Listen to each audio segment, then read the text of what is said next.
She knew she had failed before the interview officially ended. The silence in the room was too clean, too practiced. 5 executives sat behind a polished table, their expressions neutral, eyes flicking between their tablets, and the man at the center, Daniel Hart. Billionaire. Visionary. Ice-cold decision-maker. Her resume lay untouched. She had answered every question honestly. Maybe that was the mistake. Daniel finally spoke, his voice smooth and distant.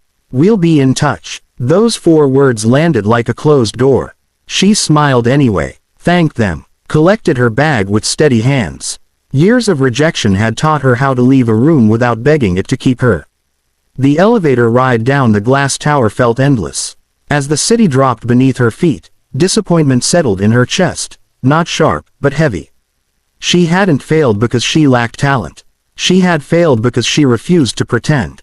When the elevator doors opened into the marble lobby, she stepped out, ready to disappear back into a world that didn't belong to billionaires.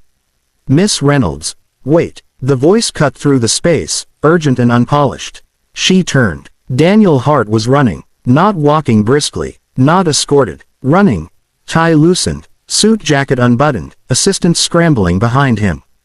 Conversations stopped, phones lifted, security froze. He stopped a few feet from her, breathing hard, eyes locked onto hers as if she might vanish if he blinked. "You left this," he said, holding out her notebook. She stared at it, then at him. "I didn't forget anything." His hand faltered. Slowly, he lowered the notebook. "You failed the interview," he said. Her jaw tightened. "I'm aware, but not because you were unqualified," he continued, voice lower now. "You failed because you challenged me. Because you questioned my assumptions. Because you didn't tell me what I wanted to hear." She laughed softly, though it hurt. "Then you should keep hiring people who nod." Something shifted in his expression. Admiration, regret, interest. Dangerous and unmistakable. "I don't want you as an employee," he said. Her eyes narrowed. "Then stop wasting my time. I want you as a partner." The word hung between them. "I built this company by surrounding myself with people who never said no," he admitted. "And today, I realized that was my greatest mistake." She studied him for a long moment, then shook her head. "You don't chase people like me, Mr. Hart." A faint smile touched his lips. "Apparently, I do." For the first time that day, she felt something warmer than disappointment. Not hope. Power. The rejection came softly, wrapped in professional courtesy. "I'm afraid we won't be moving forward," the billionaire said, his tone calm, final. "But we appreciate your time." She nodded before her expression could betray her. Years of practice had taught her how to accept disappointment gracefully, how to swallow it whole without choking. "I understand," she said. "Thank you for the opportunity." She stood before anyone else could speak. If she waited, she might ask why. Or worse, beg. The door closed behind her with a quiet click that echoed too loudly in her chest. She walked down the hallway past framed magazine covers featuring his face. The youngest self-made billionaire, the man who turned risk into empire. She had admired him once. Now, she only felt tired. Outside, the sky cracked open. Rain fell in sudden sheets, soaking the pavement and blurring the city lights. She stepped under the awning, letting the cool air steady her breathing. It wasn't just the job. It was the hope she'd allowed herself, the dangerous belief that this time might be different. "Miss Carter." She froze. No one ever ran after people they rejected.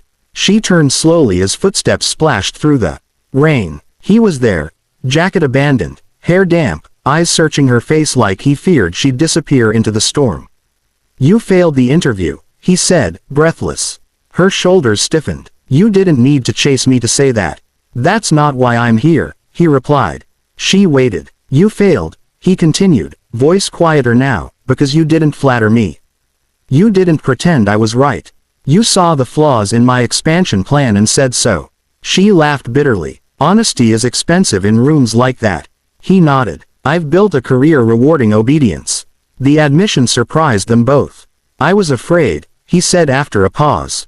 "Afraid of what?" she asked. "Of someone who wouldn't need me. Someone who could walk away." Rain soaked through her coat, but she didn't move. "You already let me walk away." "I know," he said. "And the moment you did, I realized I'd made the wrong choice." She searched his face, looking for arrogance, manipulation, anything familiar. Instead, she saw something raw, uncertain. "I don't need your job," she said softly. "I know," he replied, meeting her gaze. "That's why I want you here. Not beneath me, beside me." The rain slowed. The city seemed to hold its breath. For the first time, rejection didn't feel like an ending. It felt like an invitation. The elevator doors were almost closed when a hand shot forward, stopping them with a sharp metallic groan. "Wait," she gasped, heart jumping into her throat as the doors slid back open. He stood there, Alexander Vale, the billionaire CEO who had dismissed her less than 10 minutes earlier. His usually perfect composure was cracked. His tie hung loose, his breathing uneven, eyes fixed on her like she was the last thing keeping him grounded. "You failed," he said as he stepped inside. The doors shut behind him with a soft ding, sealing them in. She folded her arms, jaw tight. "You already made that clear." The elevator began its slow descent. The space felt smaller with him in it, too quiet, too close. She could hear his breathing. Smell the faint spice of his cologne, sharp and expensive. "You failed," he said again, quieter this time, "because you refused to perform." Her laugh was short. "Is that what you call honesty?" "I call it courage," he replied.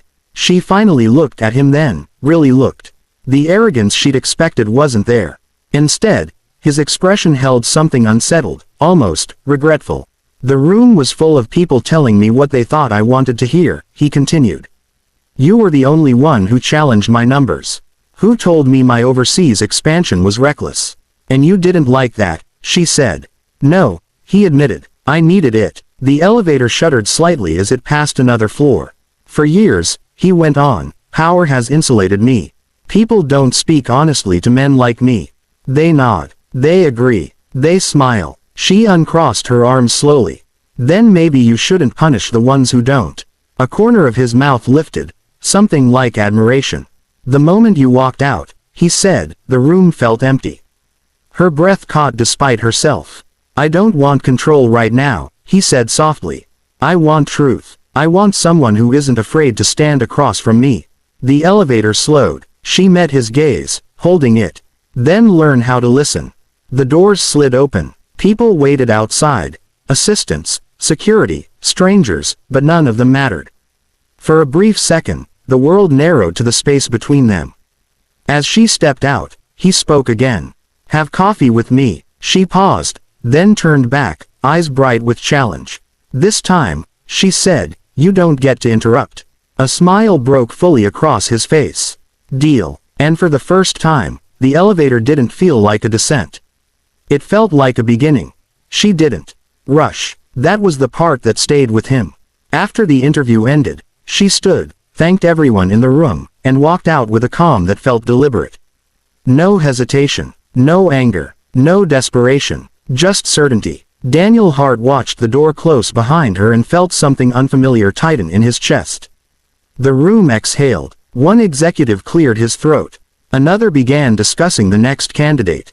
The conversation moved on easily, as if nothing important had just left the building. But Daniel couldn't focus. Her final answer replayed in his mind. "I don't need this role to prove my value." She'd said it without arrogance, without fear. And then she'd stood up and chosen herself. He stood abruptly. "We'll take a break," he said, already reaching for his jacket. "Sir?" his assistant asked, startled. But he was already moving. He crossed the hallway at a near run, past offices and glass walls reflecting a man he barely recognized, one without a script, without certainty. By the time he reached the lobby, the revolving doors were spinning. She was leaving. Sunlight spilled through the entrance, framing her silhouette as she stepped outside, phone in hand, already returning to a life that didn't include him. "Wait." The word tore from his throat before he could stop it. She turned slowly, eyes calm, curious, but not hopeful. "You failed the interview," he said, catching up to her. She smiled, small and steady. "No, I passed my own." The simplicity of it struck him harder than any accusation. "You didn't ask me to reconsider," he said. "You didn't argue." "I've done that before," she replied. "It never changes the outcome." He studied her, the way she stood, grounded and unshaken. Not walking away to be chased. Walking away because she meant it. I don't usually chase, he admitted. Her eyebrow lifted. Then why are you doing it now? Because I realized too late that I wasn't evaluating you, he said quietly. I was defending myself. A long pause stretched between them, filled with traffic noise and possibility. I won't come back as your subordinate, she said. I wouldn't ask you to, he replied without hesitation. She searched his face for doubt. Found none. Finally, she extended her hand. Not in agreement, but acknowledgement. Then let's see if you can keep up. As their hands touched, Daniel Hart understood something that had never shown up on a balance sheet. For the first time in his life, he wasn't the prize. And that changed everything.